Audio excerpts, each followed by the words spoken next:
सभी माता पिता भाई बहनों को बड़े प्रेम के साथ जय गुरु। जय गुरु। आज का दिन बड़ा ही परम सौभाग्य का है। कल मुक्ति दिवस 23 मार्च का कार्यक्रम आपके सूरत शहर में बहुत ही अनोखे तरीके से संपन्न हुआ। ऐसी भव्य दिव्य रैली के साथ सभी प्रेमियों ने जय गुरुदेव नाम का जय घोष पूरे सूरत शहर में किया और कल से ये 7 दिन का सप्ताह चल रहा है और ये मुक्ति दिवस का महापर्व पूरे 7 दिन तक चल रहा है। और इस पर्व के चलते हम लोग इस सूरत शहर के बहुत ही कर्मठ सत्संगी काका के घर पर है, जो अभी भौतिक शरीर से हमारे साथ नहीं है, लेकिन उनके परिवार के साथ आज हम बैठे हैं। यहाँ पर हम लोग आज आए तो एक गुरु के शब्दों का मुझे स्मरण हुआ। वो बात तो भिका काका जी ने मुझे एक बात हमारे महाराष्ट्र जलगांव में आकर बताई थी। उन्होंने कहा था कि संसार में आप चाहे जितना धन दौलत पैसा कमा लो, लेकिन अगर आपने अपने गुरु के लिए कुछ नहीं किया तो संसार का कमाया हुआ सारा धन, सारा पैसा, वैभव, ऐश्वर्य आपका किसी काम का नहीं है। इसीलिए जीते जी मरने से पहले अगर गुरु के लिए कुछ कर जाओ तो उन्होंने कहा कि सही मानव इस संसार में आकर जी सकता है। और उन्होंने कहा था कि मेरी बहुत तीव्र इच्छा है कि मेरे पश्चात मेरे परिवार में मेरे बच्चे मेरे इसी वारसा को जो गुरु महाराज की देन हमें मिली है, उस दया का एक अनुभव गुरु महाराज को ऐसा दे कि वो भिका काका जी के नाम से नहीं बताया जाए, बल्कि मेरे बच्चों का भविष्य और उनका परिवार इतना आगे बढ़े और फले फूले कि गुरु महाराज ने जो आशीर्वाद मुझे दिया है उस नाम से पहचाना जाए। तो आज जब सुबह में यहाँ आई तो इस परिवार का प्रेम और अपने पिता के स्वर्गीय पिता की इच्छा को उन्होंने आज एक सुंदर सा महल बनाकर जो उन्होंने यहाँ पर बांधा, इस शहर में बनाया है। तो ईंट पत्थरों को मकान तो कोई भी बना लेता है, लेकिन माता पिता के याद में, स्मरण में और उनकी बातों का सम्मान रखते हुए जो उन्होंने ये बहुत बड़ा मतलब 60-70 लाख का जो उन्होंने मकान बनाया, उसमें सबसे पहले बात उन्होंने गुरु महाराज के लिए सोची कि जो हमारे पिता की परम इच्छा थी कि हमारे रहने के लिए हम तो कभी भी कहीं भी घर बना लेंगे, लेकिन जो गुरु के लिए कुछ करना चाहे तो वो सच्चा भक्त कहलाता है। तो प्रेमियों, इन बच्चों ने आज ये बात साबित कर दी है कि गुरु के लिए उनके माता पिता ही नहीं बल्कि उनके बच्चे भी उतने ही समर्पित और कर्मठ हैं, जो कि आज यहाँ पर मैं बहुत खुश हो गई। और मैं स्वर्गीय काका जी से यही आज गुरु महाराज से विनती करूँगी कि उनको आपने सानिध्य में अपने रखा है, यहाँ भी वहाँ भी, तो आप उनसे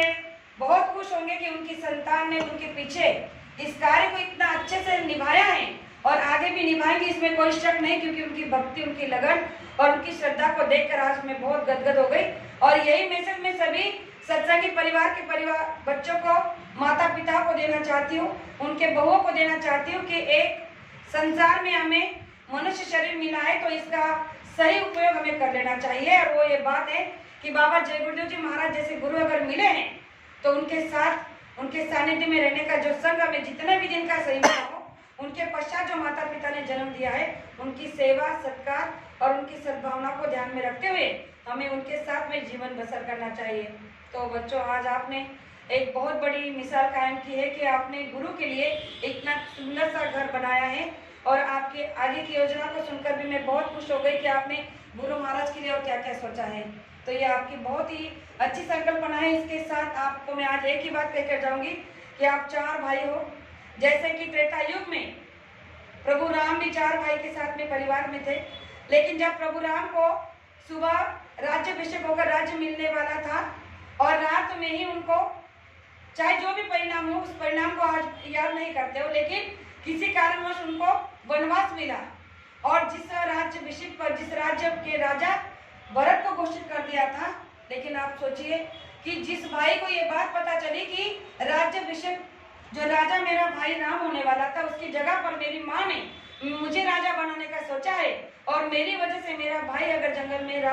वन में गया है, तो उस भरत ने इस राज्य को ठुकरा दिया। इस ईंट पत्थरों के मकान को रहने वाला महल में रहने वाला भरत राजा, जो उस समय का त्रेता युग का राजा बनने वाला था, उसने उस राजपाट को ठुकराकर अपने भाई के लिए 14 वर्ष का वनवास उसने भी सहन किया तो मैं आज आपसे यही कहूँगी कि आप बड़े परम सौभाग्यशाली हो कि आप भी 4 भाई हो। ये 4 भाइयों का प्रेम आपका सदैव ऐसा ही रहे। मैं बहुओं से भी कहना चाहूँगी कि आप भी सदैव अपनी सास की, अपनी सभी परिवार की रक्षा करें, सेवा करें, क्योंकि यही सच्चा सेवा धर्म है। गुरु महाराज की शिक्षा है कि अगर आप माता पिता की, सास ससुर की सेवा करोगे, परिवार को एक 4 लोगों का परिवार हो या 8 लोगों का, लेकिन अगर उस परिवार को आप एक बनाकर चलोगे तो संसार में कोई भी ताकत आपको तोड़ नहीं सकती। इसीलिए आप भाइयों का प्रेम ऐसा ही बना रहे, माता पिता की सेवा करती रहे और गुरु आज्ञा का पालन आप करते ही रहो। गुरु महाराज को हमेशा, जो आपने कही अभी, आपका नाम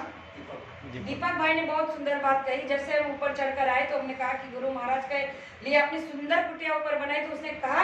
कि सबसे पहले हमारे दिमाग में आया था कि गुरु महाराज के लिए नीचे बनवाना है मंदिर, लेकिन फिर हमने सोचा कि अगर हम लोग ऊपर रहेंगे तो गुरु महाराज नीचे रहेंगे, और कहा जाता है कि गुरु को सर पे रखना चाहिए, और इस हिसाब से हमने गुरु के स्थान को ऊपर रखा है। तो ये बात बिल्कुल सही कहा है। इसलिए कहा जाता है कि गुरु को रखे सर माथे चलिए आज्ञा माही, गुरु को रखे सर माथे चलिए आज्ञा माही, कहे कबीर के दास को 3 लोक में डर नहीं। आप कहीं भी चले जाओ, अगर आपने गुरु को अपने सर पे रखा है तो आपको जीवन में कभी किसी बात की, कभी किसी चीज की ना कमी होगी ना ही डर होगा। बस इस बात को आप जिंदगी भर याद रखना कि गुरु हमेशा आपके सर पे होना चाहिए और गुरु के चरणों में आप। तो बस इन्हीं बातों के साथ में चलते चलते इन 2 शब्दों को आपके सामने रखती हूँ। चूक भूल की माफी चाहती हूँ। बस ऐसा ही परिवार सारे संसार में सभी घरों में हो जाए तो किसी बात की कोई कमी नहीं होगी और ना ही कोई परिवार दुखी और कष्टी होगा। तो जो 2 बातें आपके सामने रखी, हो सकता कहने में कोई शब्द ऐसा निकल गया हो जो नहीं कहना चाहिए था, तो आपकी छोटी बहन बेटी समझकर माफ करना। जय गुरुदेव।